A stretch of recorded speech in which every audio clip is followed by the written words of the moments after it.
Est-ce que Bangkok c'est vraiment pas cher ou bien est-ce que c'est un mythe entretenu par les digital nomades qui arrêtent pas de poster sur Insta? Je vis en Thaïlande et plus particulièrement à Bangkok depuis plusieurs mois maintenant et dans cette vidéo je vais te sortir mon budget mensuel, tout ce que je paye tout simplement sans détour, le loyer, la bouffe, le sport, les visas, les transports, les sorties, tout ça. Depuis que je suis ici je reçois plein de fois le même message, le même DM ou même en vrai d'ailleurs.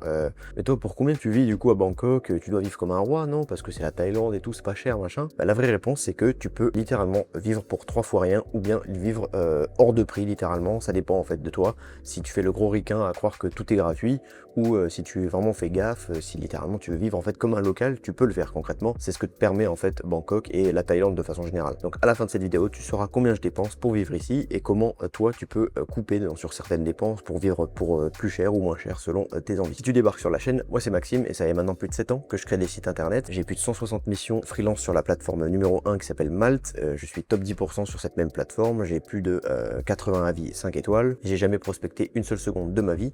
Les clients viennent à moi pendant que je travaille depuis Bangkok ici. Et mon but sur cette chaîne, c'est de te montrer comment j'ai fait pour que tu puisses faire exactement pareil. Donc comme je te disais, à Bangkok, tu peux vivre littéralement pour 3 fois rien. Donc tu peux bouffer de la street food délicieuse plusieurs fois par jour si tu veux. C'est pas le truc le plus healthy du monde, mais littéralement un plat, ça va te revenir pour 1 ou 2 euros. Tu peux avoir un loyer excentré avec une chambre qui fait le taf, de la clim et tout. Voilà tout ce qu'il faut en quelque sorte, un petit bureau et tout. Tu auras un train de vie tout à fait correct. Maintenant, ce sera pas du grand luxe. Ou bien tu as le choix de claquer comme à Paris, voire même plus si tu veux, à Tonglor typiquement à Bangkok, donc c'est on va dire le centre où il y a pas mal d'immigrés qui vivent, pas expats, hein, immigrés. Une sortie tous les jours, tu vas en boîte tous les week-ends, tu vas au resto, etc. Un resto occidental je parle, bah là du coup tu peux littéralement claquer des thunes comme pas possible. Moi je me situe quelque part entre les deux, c'est-à-dire que je vais plus en boîte, je bois plus d'alcool vraiment, mais par contre je vis pas excentré et je vais pas à la street food tous les jours, et donc je vais te donner mon détail maintenant. Le premier poste de dépense évidemment c'est le loyer, là je dépense environ 27 000 bahts, alors ça va dépendre en fait parce qu'il y a il y a le loyer fixe, mais il y a aussi les charges. Moi, je compte les charges dans le 27 000 bahts, donc c'est à peu près entre 26 et 27 selon les mois, si je reste beaucoup dans l'appart avec la clim et tout, ou pas. Ça fait quelque chose comme 700 euros à peu près pour un condo qu'on partage à deux du coup. Donc tu peux diviser par deux par personne.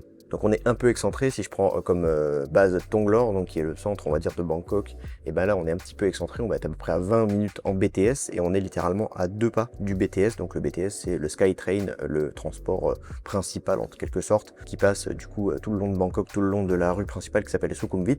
Un détail aussi que j'ai oublié de dire, c'est que dans le loyer sont comprises toutes les parties communes. Dans mon condo, j'ai un coworking au rez-de-chaussée, avec la wifi et tout compris. J'ai une salle de sport et j'ai une piscine qui est juste derrière moi, d'ailleurs je sais pas si on la voit. J'ai également une salle de jeu, donc là je suis littéralement dans la salle de jeu, donc là tu vois il y a un petit truc avec des palettes, là, je sais pas comment on appelle ça.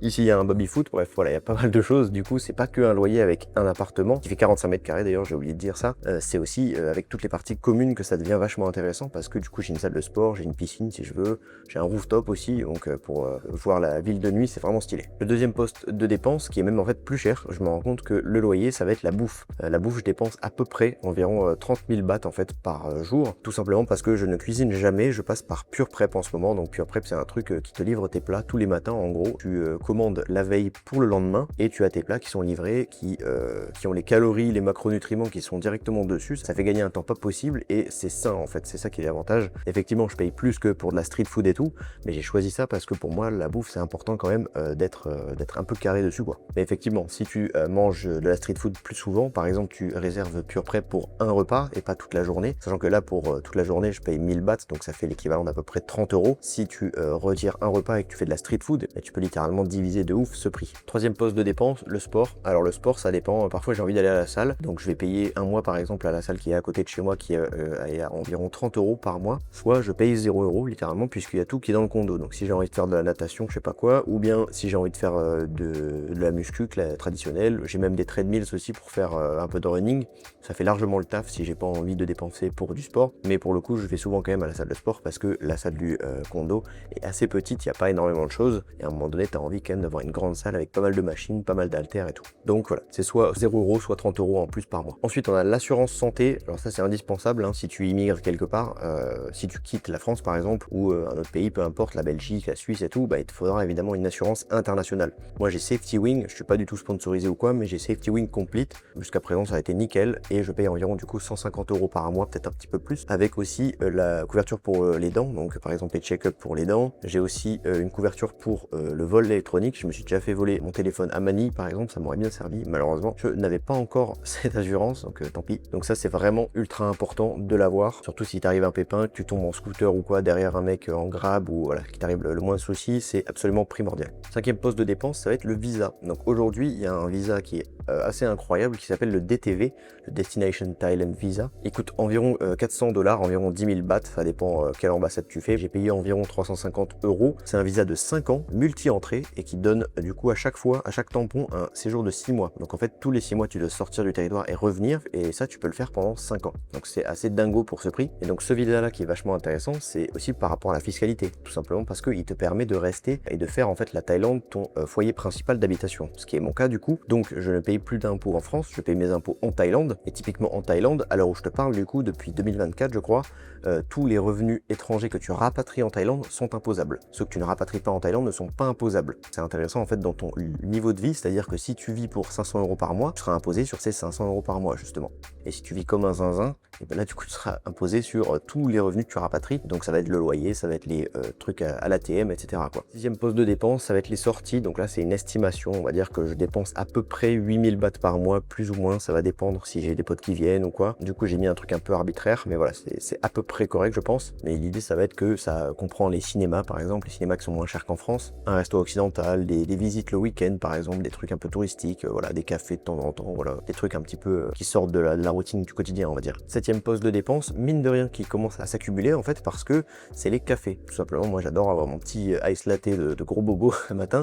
Bah, c'est top hein, parce que j'adore ça tout simplement. Là pour le coup, celui auquel je vais, ça s'appelle le Normal and Happy, donc c'est à côté de chez moi. Et donc je te donne littéralement le prix à l'heure où je te parle, c'est 95 bahts, donc ça fait à peu près quelque chose comme 2,50 € pour un ice latte, ce qui est à peu près 2 fois moins cher que à Paris par exemple. À Paris, on va être aux alentours de 4,50 €, 5 €, voire 6 selon certains cafés de spécialité. Là, c'est environ 2 fois moins cher. Septième poste de dépense, ça va être tous les transports. Donc les transports, on va compter du coup le BTS, qui est le transport en commun phare entre guillemets de Bangkok, qui est le train aérien du coup. On va avoir les grab bikes, donc quand tu vas derrière un grab, mais également les grab cars, et j'estime du coup être à peu près à 5000 bahts par mois, donc ça va faire environ 135-140 €. C'est plus ou moins, ça va dépendre de si je vais quelque part assez loin. Typiquement si tu vas en excursion à Kanchanaburi par exemple, bah, tu vas dépenser en bus, tu vois. Donc c'est pour ça que j'ai mis un petit peu plus que ce que je dépense réellement, mais voilà, ça peut te donner une bonne idée en vrai. À noter que un truc intéressant, c'est que j'ai passé le permis en Thaïlande, donc je peux louer un scooter en fait concrètement. La location d'un scooter au mois, ça va coûter peut-être quelque chose comme 50 €, ça va dépendre si c'est un petit scooter, si c'est un plus gros, ça va être plus cher. Perso, moi j'ai pas de scooter parce que je suis à Bangkok. Littéralement à Bangkok, il n'y a aucun besoin d'avoir un scooter, il y a un trafic qui est vachement dense et j'ai littéralement à prendre un grab bike, je suis derrière un gars pour 1 € la course. Ce serait ridicule de prendre plus de risques que nécessaire à avoir un scooter et à me stresser dans le trafic. Donc maintenant, si tu additionnes toutes ces lignes, je te fais un récapitulatif, ça fait à peu près 75 000 bahts par mois, donc ce qui équivaut à peu près à 2100 € pour vivre de façon très confortable. Franchement, à Bangkok, je compte pas ce que je fais en vrai, c'est assez pratique. 2100 € pour vivre par mois de façon très confortable. Ça me permet du coup d'avoir encore de l'argent de côté pour pouvoir investir tout simplement, et c'est un train de vie qui me satisfait complètement à l'heure actuelle. Donc voilà, t'as ta réponse. Mon curseur il est entre les deux, c'est-à-dire que je suis pas à compter chaque dépense, à aller au street food tous les jours, mais je suis pas non plus un énorme ricain à dépenser 3000 € pour mon condo, à aller au resto occidental tous les jours.